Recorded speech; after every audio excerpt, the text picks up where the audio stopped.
commencer par vous présenter la société Cora, société de retail, plutôt dans l'alimentaire.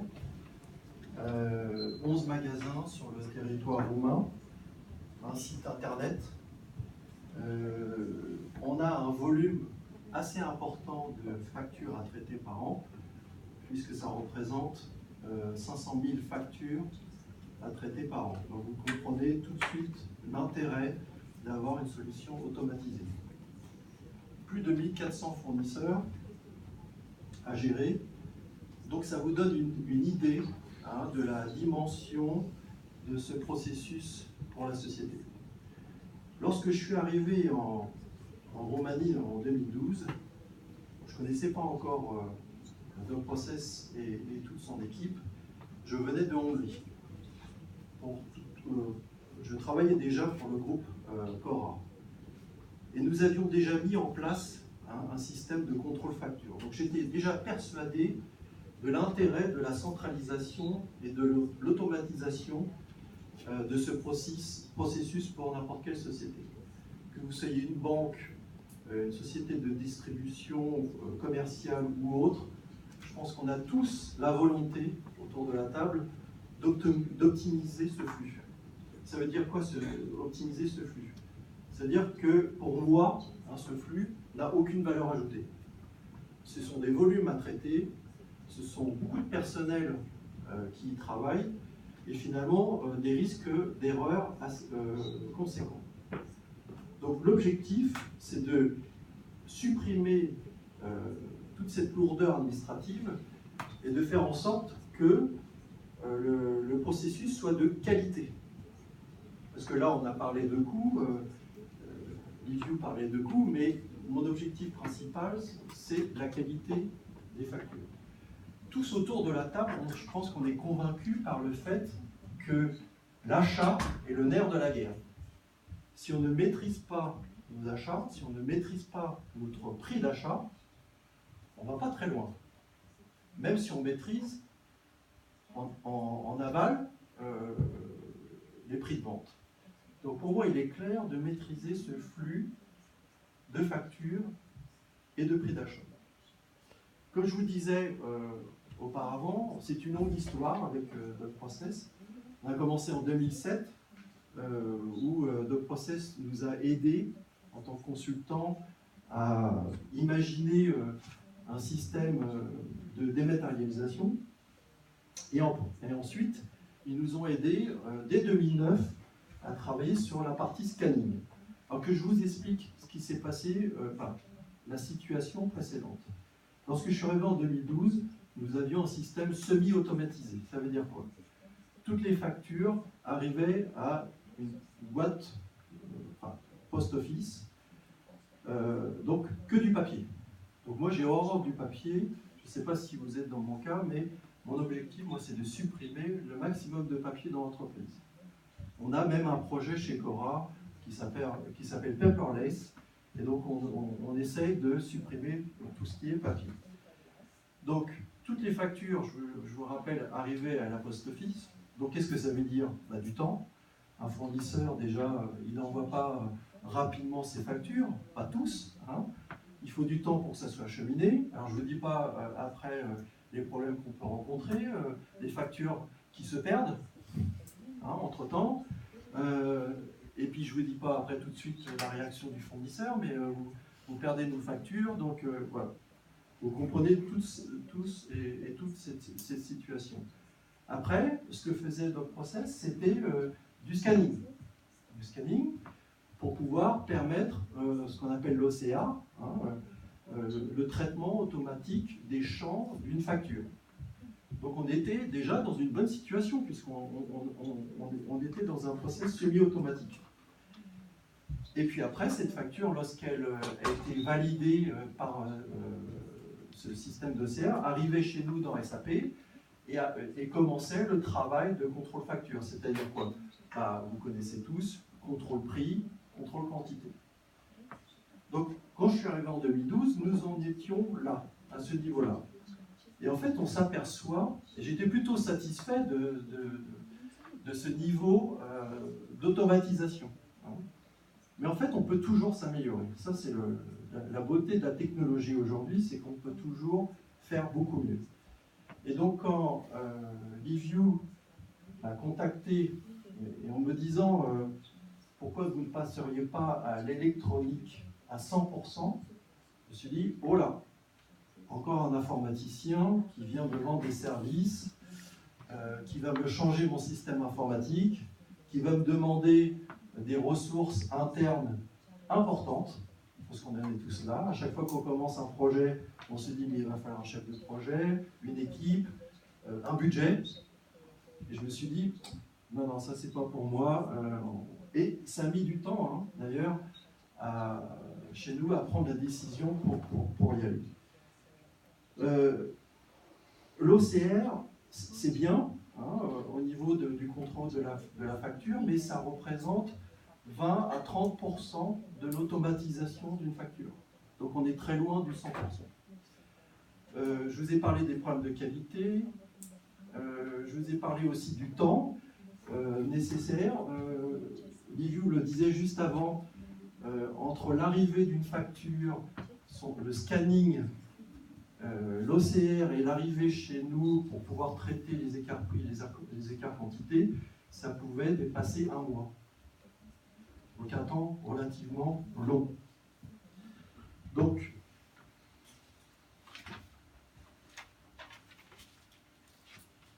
c'est là qu'on a réalisé qu'il fallait passer à une étape supérieure. Comme je vous disais, moi ce qui m'intéressait, c'est de ne pas perturber l'entreprise. Je ne voulais pas un bing-bang de l'entreprise en termes de gestion des factures.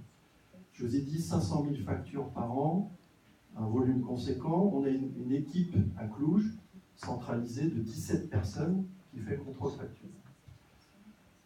Nous avons aussi des factures de frais généraux, puisque là on parlait de factures de marchandises, mais aussi des factures de frais généraux, que nous dématérialisons aussi.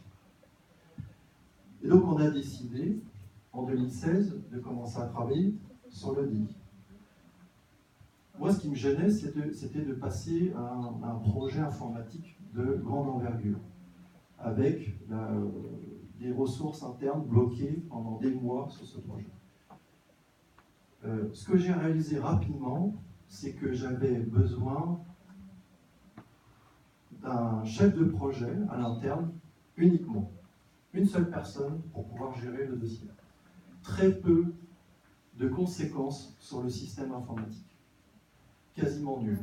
Je pense que l'équipe informatique a dû passer une dizaine de jours hommes sur le projet de dématérialisation. Donc ça m'a intéressé. La deuxième chose qui m'a intéressé, c'est que je voulais travailler avec un prestataire local.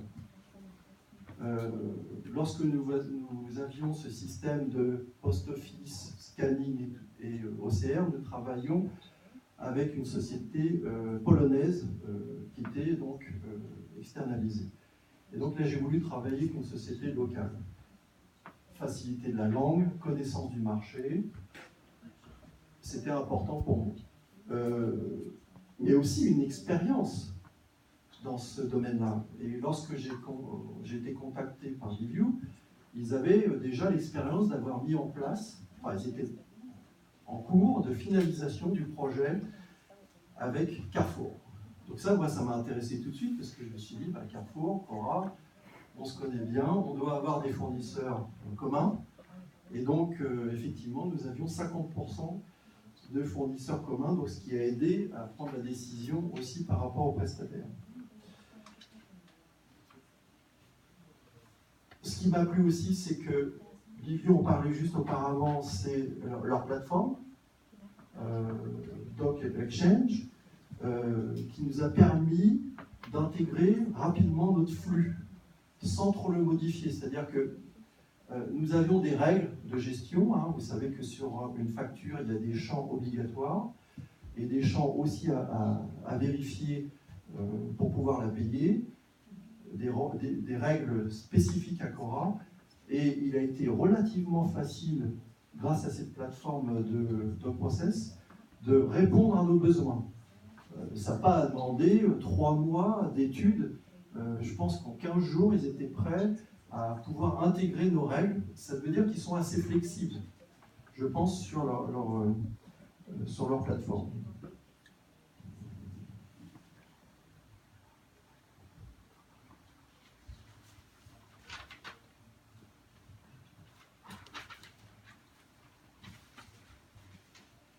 Alors, maintenant, je vais vous parler des résultats.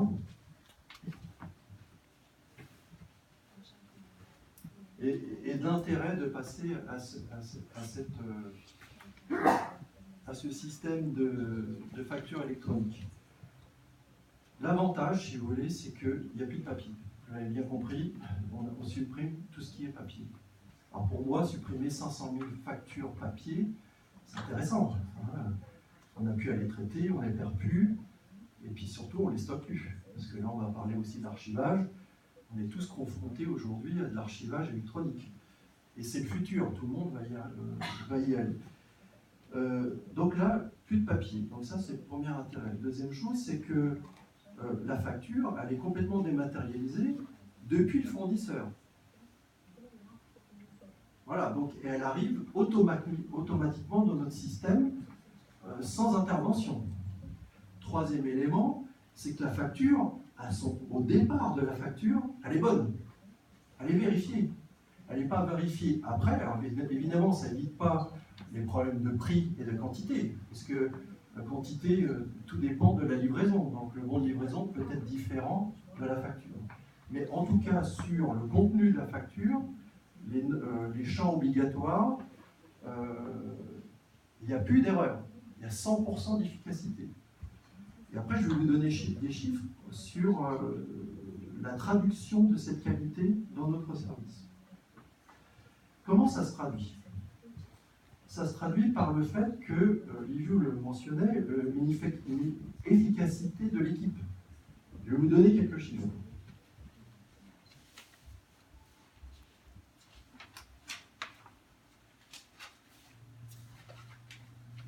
Parce qu'en fait, si je suis là, c'est pour vous montrer l'aspect pratique des choses. Je ne suis pas un informaticien, donc pour moi, l'important, c'est de partager l'aspect pratique. Chez nous, une personne, avant le projet, traitait par jour 285 factures. Ce qui est quand même pas mal. Ça montre qu'on était déjà à un bon niveau de perfectionnement. Parce que vous étiez déjà en OCR. Voilà, parce que j'étais déjà en essai. 285, parce que vous disiez déjà donc le scanning OCR avec les de contrôle sur la facture. Ouais. Aujourd'hui, on est à 350. 350, donc quand même une amélioration sensible de la productivité sur un domaine qui n'est pas vraiment très excitant. Hein. Contrefacture, c'est quand même, on fait quand même le même travail tous les jours.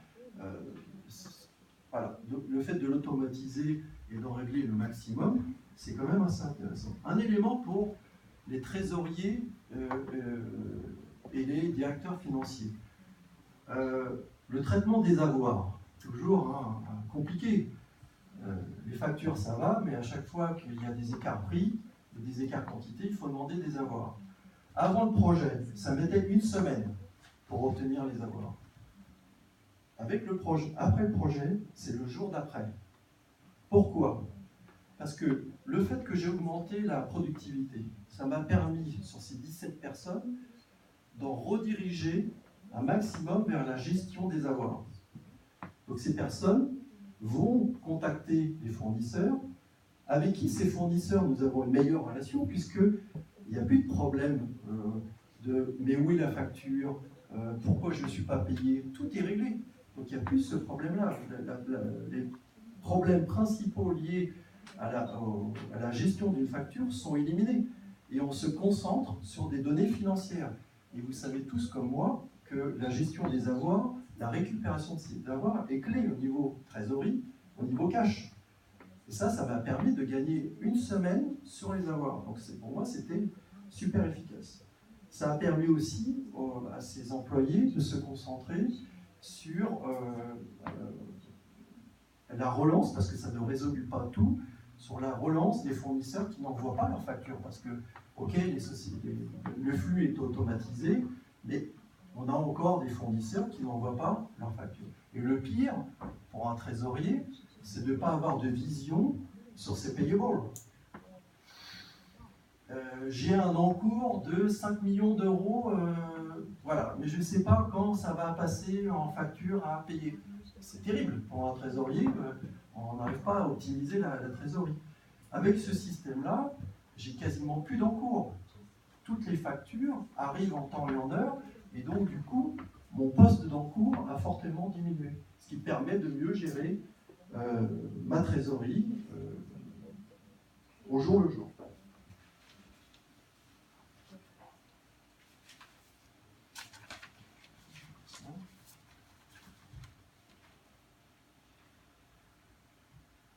Ouais, donc comme disait Liviu, les factures sont reçues rapidement, validées. Ça permet d'avoir une vue très rapide sur le cash flow. Ça permet aussi de récupérer la TVA plus rapidement, parce qu'on n'y pense jamais, mais une facture, ça porte de la TVA. Et donc, du coup, bah voilà, on récupère beaucoup plus rapidement de la TVA déductible. Et dans mon cas, moi, ça a été très intéressant, puisque ça m'a permis de faire des économies au niveau de trésorerie, puisque j'ai accéléré la récupération de la TVA déductible. Sur le cash flow, j'en ai déjà parlé. Voilà.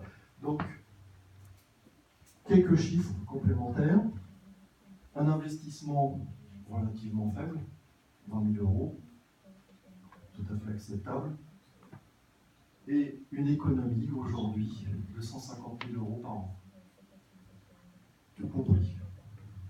Il a fallu 18 mois pour pouvoir y arriver, puisque vous pouvez vous imaginer que c'est un long process pour passer 500 000 factures, 1400 fournisseurs. Et je vais finir par un point très important. Quand vous rentrez dans ce genre de projet, vous allez avoir affaire à tous vos fournisseurs qui sont prêts ou pas prêts à passer en facture électronique. Beaucoup de fournisseurs en Roumanie n'y pensent même pas encore aujourd'hui. Donc il faut les convaincre. Et n'imaginez surtout pas que c'est vous qui allez le faire. Votre équipe, contactez chaque fournisseur pour leur dire, voilà, il y a un intérêt à passer en facture électronique. Ce qu'il faut, dans ce cas-là, c'est avoir un partenaire. Et moi, j'ai trouvé dans notre process ce partenaire, avec son équipe dynamique, qui a permis de contacter chaque fournisseur. Et c'est pour ça que ça a été long, parce que ce projet s'est transformé en 1400 sous-projets. Il a fallu contacter chaque fournisseur et créer et développer, enfin, faire des tests, et après, les convaincre, parce qu'il y a des irréductibles. Je peux vous citer un qui est pas autour de la table, ça tombe bien, c'est Coca-Cola, qui est très difficile à changer ces processus, parce que la plupart des entreprises, vous le mentionnez très bien tout à l'heure, on fait partie de groupes, d'accord, on a des règles internes, on n'est pas prêt dans chaque pays à changer les règles au niveau local, au détriment de fonctionnement interne et avec des contraintes légales. Donc il y a beaucoup de sociétés, voire des grosses, qui ne sont pas prêts au changement. Et donc là, ça nécessite quoi? Ça nécessite d'avoir un appui logistique, j'appellerais logistique, du prestataire, qui va aller taper à la porte de chaque fournisseur, les convaincre de passer électronique, c'est pas évident, de se lancer dans l'aventure. Et ça, ça nous a mis 18 mois. Aujourd'hui, ce que je peux vous dire, c'est que nous sommes à 93% de factures électroniques. 93. Je pense qu'on peut aller jusqu'à 95, 96. On ne sera jamais à 100%, bien entendu. Ça, je ne rêve pas à ça, mais on est déjà à 93. Et c'est déjà un grand niveau de satisfaction. Mais pour cela, il a fallu se battre pendant quasiment 18 mois.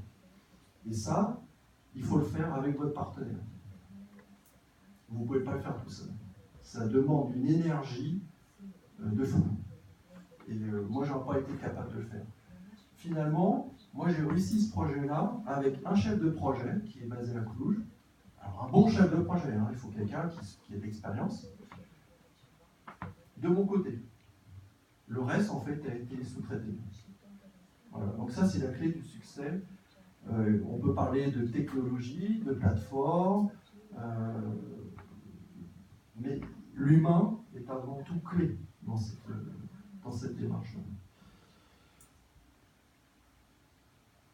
Voilà, c'est ce que je voulais partager avec vous sur cette expérience. Alors, tout n'est pas rose, hein. Vous allez me dire, bah oui, alors Cora, c'est le partenaire de notre procès. Non, non. Ce que je voulais vous dire aussi, c'est qu'il y a eu des hauts et des bas, hein. Surtout au démarrage, où on n'est toujours pas... Enfin, il y a des petits couacs, mais dans la majorité, ça s'est super bien passé. Le tout, c'est d'avoir cette volonté de démarrer un projet.